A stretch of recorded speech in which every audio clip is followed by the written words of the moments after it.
ಎಲ್ಲರಿಗೂ ನಮಸ್ಕಾರ. ಇದು ನಿಮ್ಮ ಪ್ರೀತಿಯ ಮನೆ ಮಗ Ramesh. Welcome to Rashmi channel. Subscribe ಮಾಡಿ, ಲೈಕ್ ಮಾಡಿ, ಶೇರ್ ಮಾಡಿ. ನಮ್ಮೂರ ಗೌಡ್ರು ಭಾಗ 1 ಸಂಚಿಕೆ 4. ಕೆಂಚ ನಾನೇನು ಆ ಥರ ಅಲ್ಲ ಅಂದಾಗ ಸುಂದರಿ ಅದಕ್ಕೆ ನಾನು ನಿನ್ನೊಬ್ಬನ ಬಗ್ಗೆ ಹೇಳ್ತಿಲ್ಲ, ಈ ಸಮಾಜದ ಬಗ್ಗೆ ಹೇಳ್ತಿದ್ದೀನಿ. ಹೆಣ್ಣಂದರೆ ಬೋಗದ ವಸ್ತು ಅಷ್ಟೇ ತಾನೇ. ಬೇಕಾದಾಗ ಉಪಯೋಗಿಸಿ ಬೇಡವಾದಾಗ ಬಿಸಾಕೋ ಕಸದ ಥರ ನೋಡೋದು. ಹಾಗೆಯೇ ಈ ನಮ್ಮ ಜನಾಂಗದ ಬದುಕು. ಸರಿ ಬಿಡು, ಎಲ್ಲರ ಮನೆ ದೋಸೆನೂ ತೂತೆ, ಅವರವರ ಕಷ್ಟ ಅವರವರಿಗೆ ದುಡ್ದು ಅಂತ ಹೇಳ್ತಾನೆ ಕೆಂಚ. ಅದಕ್ಕೆ ಸುಂದರಿ, ಸರಿ ಈಗ ಊಟ ಮಾಡ್ತಿರೋ ಇಲ್ವಾ? ಕೆಂಚ, ಬೇಡ, ನಂದು ಊಟ ಆಯಿತು. ಎಲ್ಲೋಗುತ್ತೋ ಒಲೆಯರ್ ಬುದ್ಧಿ. ಮನೆ ಒಳಗಡೆ ಕೋಪದಿಂದ ಸುಂದರಿ ನಡೀತಾಳೆ. ಮಾಧವ ಅದಕ್ಕೆ, ನೋಡ್ಲ ಮಗ, ಹೆಂಡ್ತಿ ಅಂದರೆ ಗೋಡೆ ಮೇಲಿನ ಬಣ್ಣ ಇದ್ದಂಗೆ. ಜೋಪಾನ ಮಾಡಿದ್ರೆ ಚೆನ್ನಾಗಿರುತ್ತೆ, ಕೋಪ ಮಾಡಿಕೊಂಡ್ರೆ ಬಣ್ಣ ಎಳೆದು ಹೋಗುತ್ತೆ. ಕೆಂಚ ಅದಕ್ಕೆ, ಬಿಡವ, ದೊಡ್ಡ ಮಾತು. ಸೂಜಿಗೆ ಸಣ್ಣ ದಾರ ಹಾಕಿದ್ರೆ ನುಗ್ಗುತ್ತೆ, ಸುತ್ತಿ ಉರಿ ಹಾಕಿದ್ರೆ ಆಗುತ್ತಾ? ಹಾಗೆ ನಾನು ಚಿಕ್ಕ ಚಿಕ್ಕ ವಿಚಾರ ಹೇಳಿದರೆ ಅರ್ಥ ಆಗುತ್ತೆ. ನಿನ್ನಾಗಿ ಹೇಳಿದರೆ ಯಾರು ಅರ್ಥ ಮಾಡ್ಕೊಳ್ತಾರೆ? ನಿಂಗೆ ಓಡಿ ಬಂದು, ಲೇ ಕೆಂಚ, ನನ್ನ ಕೋಣ ಎಲ್ಲೋಯ್ತು ಅಂತ ಅಂತ ಕೇಳ್ತಾಳೆ. ಅದಕ್ಕೆ ಕೆಂಚ, ಅಮ್ಮವು, ನಿನಗೇನಾದರೂ ಬುದ್ಧಿ ಇದೆಯಾ? ನಿನ್ನ ಕೋಣ ಏನಾರು ನನ್ನ ಜೇಬ್ನಾಗಿದೆಯಾ? ಲೇ ಮುದೇವಿ, ಯಾಕೆ ಹೆಂಗೆ ಆಡ್ತಿ ಅಂತ ಕೇಳಿದಾಗ ನಿಂಗೆ ಅದಕ್ಕೆ ಕೆಂಚ ಹೇಳ್ತಾನೆ, ಹೋಗಮ್ಮ ಹೋಗು, ನಿನ್ನ ಕೋಣ ನಿನ್ನ ಬಿಟ್ಟು ಎಲ್ಲೋಗುತ್ತೆ? ನಿಂಗೆ ತಬ್ಬಿಬ್ಬಾಗಿ ಏನಿಲ್ಲ ಹೇಳ್ದೆ? ಕೋಣ ಎಮ್ಮೆ ಹುಡಿಕೊಂಡು ಹೋಗುತ್ತೆ ಅಂದೆ ಅಂತ ಹೇಳ್ತಾನೆ ಕೆಂಚ. ನಿಂಗೀಗ ಅರ್ಥವಾಗದೆ, ಸರಿ ಬಿಡು, ಹೋಗ್ತೀನಿ ಅಂಥೇಳಿ ತನ್ನ ಎಮ್ಮೆಯನ್ನು ಹುಡುಕುತ್ತಾ ಓಡ್ತಾಳೆ. ಇತ್ತ ಮಾದ ಸಾರಿಕೊಂಡು ಬ್ರಾಹ್ಮಣರ ಮನೆ ಹತ್ರ ಬರ್ತಾನೆ. ಆಗ ಬ್ರಾಹ್ಮಣ ಕೇಳ್ತಾನೆ, ಲೇ ಮಾದ, ಏನಿಲ್ಲ ವಿಷಯ? ಅದಕ್ಕೆ ಮಾದ, ಏನೂ ಇಲ್ಲ ಬುದ್ಧಿ, ನಾಳೆ ಊರಲ್ಲಿ ಪಂಚಾಯಿತಿ ಮಡಿಕೊಂಡವ್ರೆ, ಅದನ್ನು ಹೇಳ್ತಿದ್ದೀನಿ ಅಷ್ಟೇ.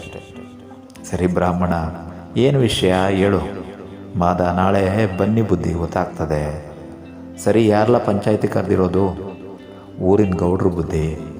ಸರಿ, ನೀವು ಹೋಗ್ಲಾ, ಬರ್ತೀನಿ, ನೋಡೋಣ ಅದೇನು ಕಿಸಿತಾನೋ ನೋಡೋಣ ಗೌಡ ಎಂದು ಬ್ರಾಹ್ಮಣ ಲೇವಡಿ ಮಾಡ್ತಾನೆ. ಮಾದ ಯಥಾ ಪ್ರಕಾರ ಸಾರುತ್ತಾ ನಡೆದ. ಕೇಳ್ರಪ್ಪೋ, ಕೇಳಿ, ನಾಳೆ ಊರಿನ ಪಂಚಾಯಿತಿ ಇದೆ, ಎಲ್ಲರೂ ಬರಬೇಕಂತೆ ಕಣ್ರಪ್ಪೋ ಅಂತ ಹೇಳಿದಾಗ ತಾಯವ್ವ ಊರಿನ ಗೌಡ್ತಿ, ಏನಿಲ್ಲ ಮಾದ ಅಂತ ಕೇಳ್ತಾಳೆ. ಮಾದ ಅದಕ್ಕೆ, ಏನೂ ಇಲ್ಲರವ್ವ, ನಾಳೆ ಪಂಚಾಯಿತಿ ಇದೆ ಅದಕ್ಕೆ. ತಾಯವ್ವ, ಸರಿ, ಅದಕ್ಕೆ ನೀ ಏನು ಮಾಡ್ತಿ? ಬಾವಸಿ ಉಣ್ಣು. ಮಾದ, ಇಲ್ಲ ಕಣ್ರವ, ಇನ್ನೇನು ಒಂದೇ ಒಂದು ಬೀದಿ ಬಾಕಿ ಇದೆ, ಸಾರು ಬರ್ತೀನಿ ಅಂತ ಹೇಳ್ತಾನೆ. ಅದಕ್ಕೆ ತಾಯವ್ವ, ಬಾರ್ಲ, ಆಮೇಲೆ ಸಾರಿದ್ರಾಯ್ತು. ಸರಿನವ, ನಾ ಇತ್ತಲಿಂದ ಬರ್ತೀನಿ. ಸರಿ, ಕೈಕಾಲು ತೊಳ್ಕೊಂಡು ಬಾ.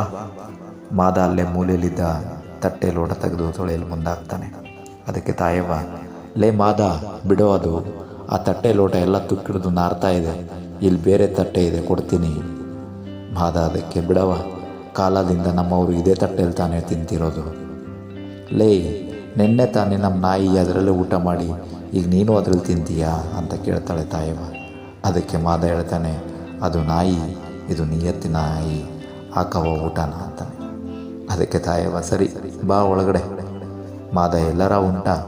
ನಮ್ಮಂಥವ್ರು ನಿಮ್ಮಂಥವ್ರು ಹಟ್ಟಿ ವಸ್ತು ತುಳಿಬೋದಾ? ಅದಕ್ಕೆ ತಾಯವ್ವ, ಬಾರ್ಲ ಮಾದ, ಏನೂ ಆಗಲ್ಲ, ನೀನು ಮನುಷ್ಯ, ನಾನು ಮನುಷ್ಯಳೆ ಅಂತ ಹೇಳ್ತಾನೆ. ಮಾದ ಅದಕ್ಕೆ, ಬೇಡ್ರವ್ವ ಅಂತ ಹಿಂಜರಿತಾನೆ. ತಾಯವ್ವ, ಬಂದರೆ ಊಟ ಹಾಕ್ತೀನಿ, ಇಲ್ಲಾಂದರೆ ನಿಮ್ಮ ಗೌಡ್ರಿಗೆ ಹೇಳ್ತೀನಿ. ಸರಿ ಅಂತೇಳಿ ತಾಯವ್ವನ ಬಲವಂತಗೆ ಕಟ್ಟು ಬಿದ್ದು ಮನೆಯ ಒಳಗಡೆ ಬಂದು ಮಾದ ಮೂಲೆಯಲ್ಲಿ ಊಟ ಮಾಡಲು ಸಿದ್ಧನಾಗ್ತಾನೆ. ತಾಯವ್ವ ಅದಕ್ಕೆ, ನಾಚಿಕೆ ಬಿಟ್ಟು ಊಟ ಮಾಡು ಮಾದ, ಏನಾರ ಬೇಕಿದ್ರೆ ಕೇಳು, ಆಯಿತಾ? ಮಾದ, ಸರಿನವ್ವ. ಅಷ್ಟರಲ್ಲಿ ಆ ಗೌಡ್ರು ಮುಂದಿನ ಬಾಗಿಲಿಂದ ಬರ್ತಿದ್ರು. ತಾಯವ್ವ ಮಾತನಾಡುತ್ತಿರೋದನ್ನು ಕಂಡು ಯಾರೋ ನೆಂಟರು ಬಂದಿರಬೇಕು ಅಂತ ತಿಳಿದು ತಮ್ಮ ಮಗ ಕುಮಾರನನ್ನು ಕರೀತಾರೆ. ಮುಂದಿನ ಸಂಚಿಕೆಯಲ್ಲಿ ಮುಂದಿನ ಭಾಗವನ್ನು ನಾನು ವಿವರಿಸ್ತೀನಿ. ಧನ್ಯವಾದಗಳು.